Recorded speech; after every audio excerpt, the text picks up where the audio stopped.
Now that we've learned how to create and use pivot tables in Excel, in this video we'll look at some other features that we can use with pivot tables, including recommended pivot tables, filters, slicers, and timelines. First, let's look at recommended pivot tables, which isn't exactly a feature as such. It's really more of a list of suggested different combinations of data that could be used when creating a pivot table. These recommendations are based on the data we select in the worksheet, and they are a great way to get started creating pivot tables if you don't have much experience with them yet. For example, in the Vehicle Toy Sales worksheet, if we select column B, which contains data about the quantity of items ordered, when we choose recommended pivot tables from the Insert tab, then we are presented with a list of potential data combinations related to the order quantity information.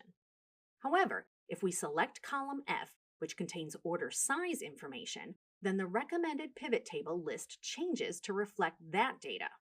And if we select column E, which contains sales information, then the pivot tables recommended are related to sales data.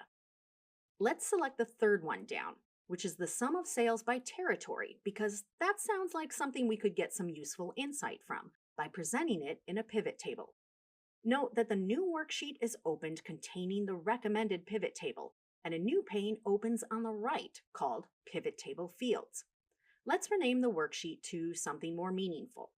In the Pivot Table Fields pane, you can see that some fields have already been added to the rows and values areas. Although it's a recommended pivot table, we can still make it our own by adding more fields, for example. So let's add the product line item to the columns area using drag and drop. Now we have columns for each of the product lines in our pivot table, such as motorcycles, ships, and trains. In the pivot table, we can manually expand any field we want to view its contents. Here we can see that the order dates are located underneath the territory names in our pivot table. Note that this matches the order of the fields in the rows area of the Pivot Table Fields pane. We can manually collapse each of the fields too, but we also have the option of expanding all the fields at once and collapsing them all too. The next feature we will delve into is pivot table filtering. Pivot table filters work in much the same way as the standard filters we used earlier in the course.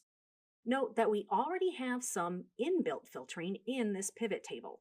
For example, the rows label header is a filter, and we can filter on any of the listed territories, such as Japan. Just like standard filters, it's very simple to clear a filter in a pivot table. We also have a column labels filter, allowing us to filter on any of the product line items in this pivot table. For example, we could show data only for the trains product.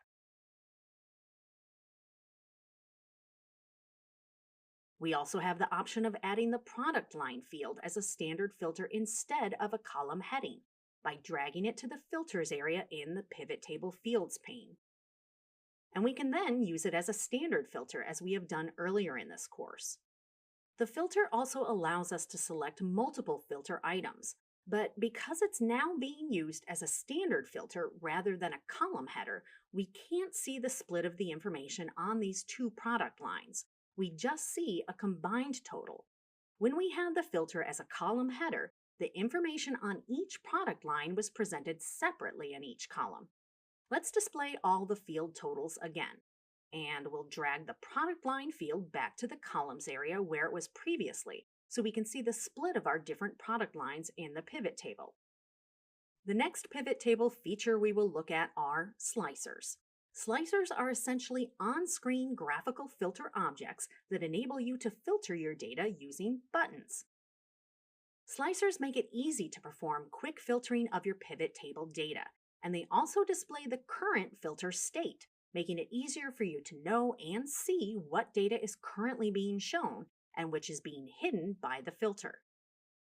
For example, if we remove the product line field from the pivot table by dragging it out of the Pivot Table Fields pane, and then from the Pivot Table Analyze tab, we click Insert Slicer, and then choose the Territory field as our slicer, we can see that the slicer can be freely moved around anywhere on the worksheet, and it contains buttons for each of the territory names, such as EMEA, North America, and Japan.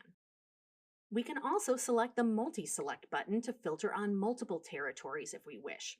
We can click the Clear Filter button to clear all the slicer filters. Let's add another slicer to our worksheet for the product line field. However, be sure to select a cell in the pivot table first, because if you don't, then the Insert Slicer button won't work.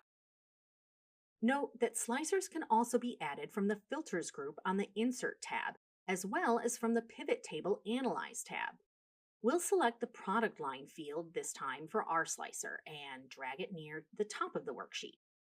As before, we can select only one slicer item, or we can turn on multi-select and choose several items to filter on in the slicer. Then let's clear the slicer filters. And now let's filter using both slicers. Note that when you use multi-select filtering, when you select an item, you are in fact filtering it out. That is, you are defining which items will not be displayed in the pivot table. This is the opposite behavior to when you were selecting single items in a slicer. So now we are displaying only classic cars, trains, and trucks and buses products for the EMEA and North America territories. Now let's clear those slicer filters and put the product line field back in the columns area of the pivot table, so it's ready for the next feature we will explore. And let's move these slicers out of the way further down the worksheet. The last useful feature for pivot tables we are going to look at is timelines. A timeline is another type of filter tool that enables you to filter specifically on date-related data in your pivot table. This is a much quicker and more effective way of dynamically filtering by date rather than having to create and adjust filters on your date columns. We can add a timeline for our pivot table either from the Pivot Table Analyze tab or from the Insert tab. Again, ensure you select any cell in the pivot table first. We'll select the Order Date field as our timeline filter. Then we can drag it up the worksheet and enlarge it. The default for this timeline is to display data by month, but you can also filter by days or by quarters. You can select a single quarter or you can select a range of quarters.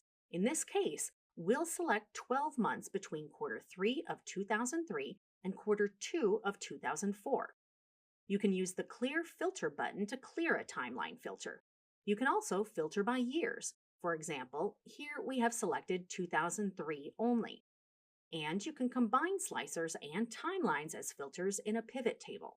For example, here we can filter the slicers to display only data for trains in the EMEA and North America territories and only in the year 2003. And if we filter on the year 2004 instead, you'll see that there is no data being displayed, meaning that there were no sales of train products in 2004 in either the EMEA or the North American territories. Timelines and slicers have their own tabs in the ribbon when you select them, and their properties can be modified to change how they look and how they work. For example, let's change this timeline to a light green shade. And let's change this slicer to a nice orange color. And lastly, to remove a timeline or slicer, you can either select it and press the Delete key, or right-click it and choose Cut. In this video, we learned about some of the other features in Excel that we can use with pivot tables, namely recommended pivot tables, filters, slicers, and timelines.